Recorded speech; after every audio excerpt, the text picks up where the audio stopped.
What's up, dudes and dudettes? It's your man, Evan B, broadcasting live from the Butt Cave. And tonight I'm bringing you another video, an episode in my Hammer Week.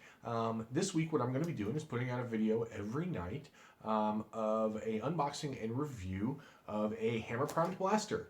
Tonight's blaster is the Nerf Zombiestrike Doublestrike. This blaster is one of my, I can't say my favorites, but it definitely has a special place in my heart as far as hammer prime blasters go. Its size makes it a really, really comfortable sidearm to hide in a pocket, to a cargo pocket, to put into a vest, or as I like to run mine, in a handy dandy shoulder holster. This, while I don't think would make a ideal sidearm, what a double strike does make is a great holdout blaster. And with a little bit of modification, you're not going to get amazing performance, but you're definitely going to get a little more bang for your buck. But what I wanted to do was show you the double strike unboxed. So I have a new one here. I got this one from, let's see, CVS. When I went to pick up a prescription for my wife, they gave me a coupon of $5 off of general merchandise. And so I used that coupon to purchase this double strike, which MSRP is for around $10. So I got this double strike new in package for about, for about $5. So I've got my handy dandy Gerber here. The first thing we'll notice about the box is it does not make any range claims, which is not surprising to me because while I think this blaster functions really well for what it is, it does not hit any kind of crazy ranges. It has, obviously, because it shoots 2 darts and will fire the top one always if the top one is loaded, or if the top one is not loaded and there's only one in the bottom, it'll fire that one. So that indicates that there's a smart AR system in there, in that it recognizes when the AR system in the blaster recognizes whether or not there is a dart in the barrel.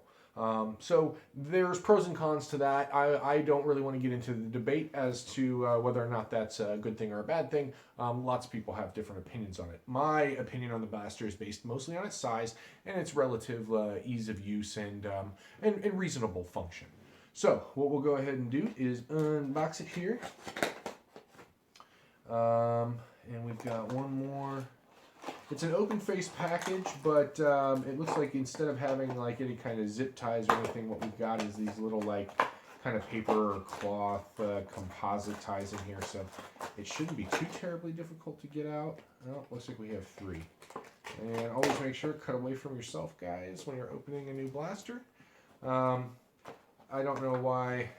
I always feel like it's important to unbox stuff in front of you so you know that I am not, I have not pre-modified any of these blasters, or that I'm not showing any unwanted bias towards anything. While I do like this blaster, I'd prefer to show it to you guys in new in box form.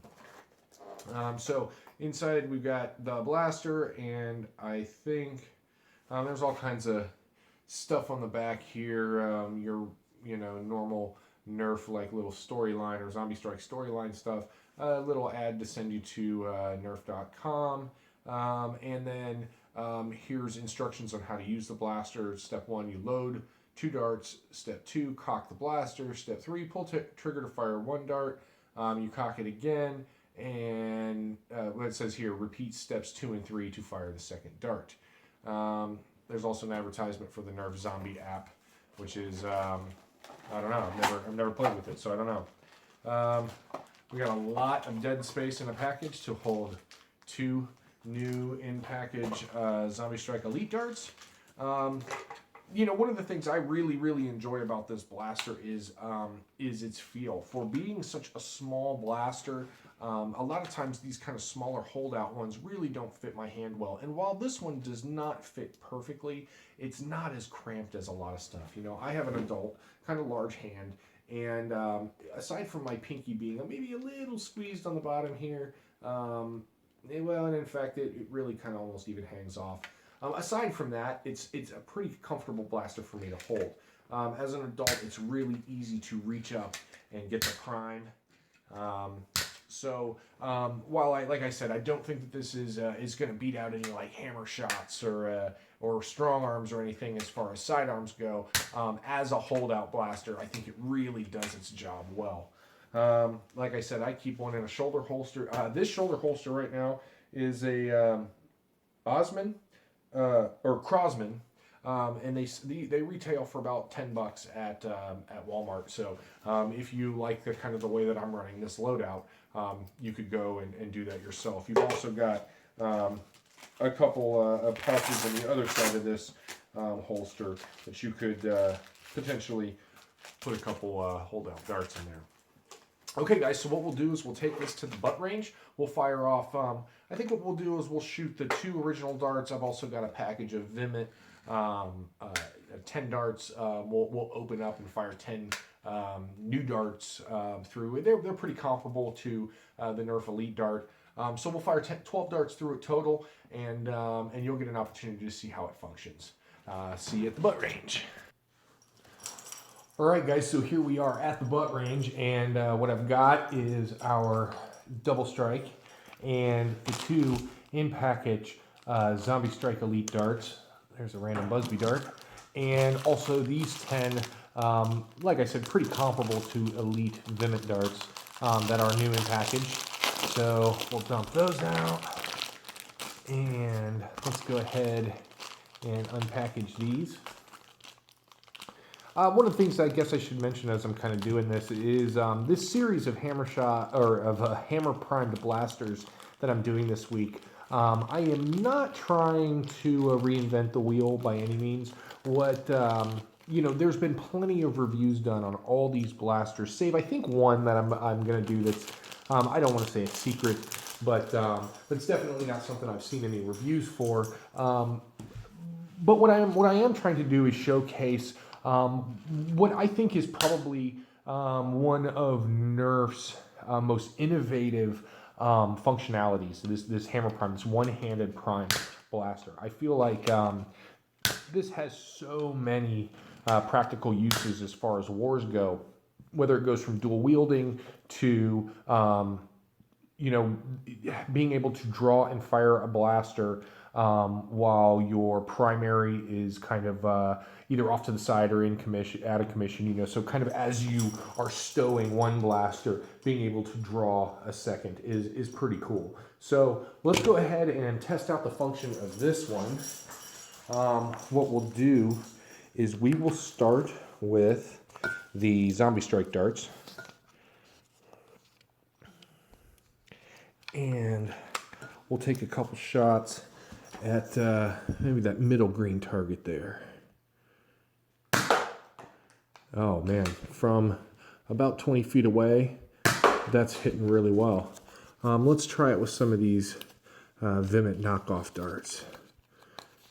And I suspect this is going to function just as well. Oh, absolutely. Maybe even a little better. So right out of the package, at this kind of close range, which is what you would want a holdout blaster for, this blaster's working really well. Nice. Let's go ahead and do 2 more.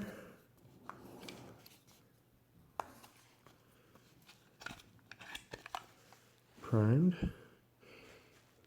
I think that's operator error.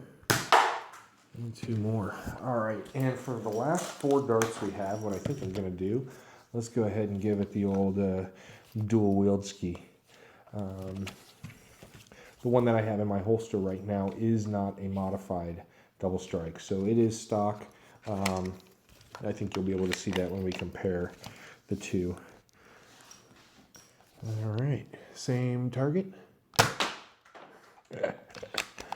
That's not easy to do. Yeah, there we go. All right, guys. So there you have it, guys. That's pretty much the bee's knees as far as how well these blasters function. I am, like I said, a fan of the double strike. I think that, again, for its size, it functions really well. You've got one end strike rail attachment on the top, so if you were going to want to put like a scope or a light or something on it, you have that option.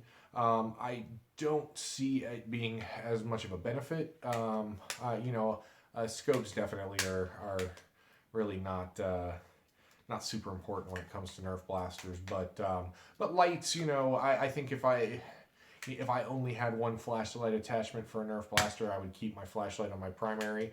It also for like a holster like this, or if you've got it in your pocket, or if you've got it in a vest or something, having a light or any kind of attachment on that end strike rail is going to make drawing really difficult.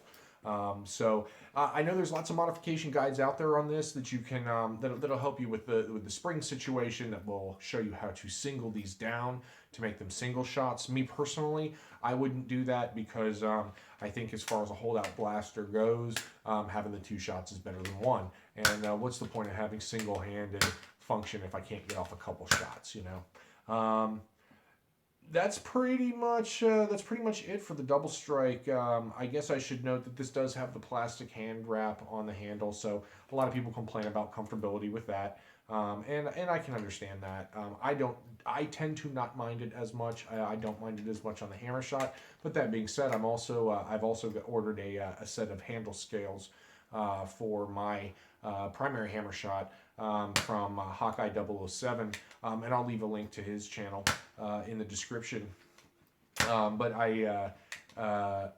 actually, maybe what I'll do is I'll find the Etsy link to the actual scales that I bought for my hammer shot. No, we'll put that in the hammer shot video.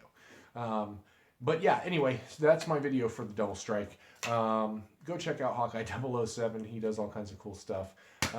And stay tuned this week. I'm going to be doing a hammer prime blaster every week. I've got some favorites like the hammer shot, and I've got For Victory, and there's other ones coming, some surprises and everything. So there'll be a new video up every night this week of a hammer shot of a hammer primed blaster, single hand action blaster.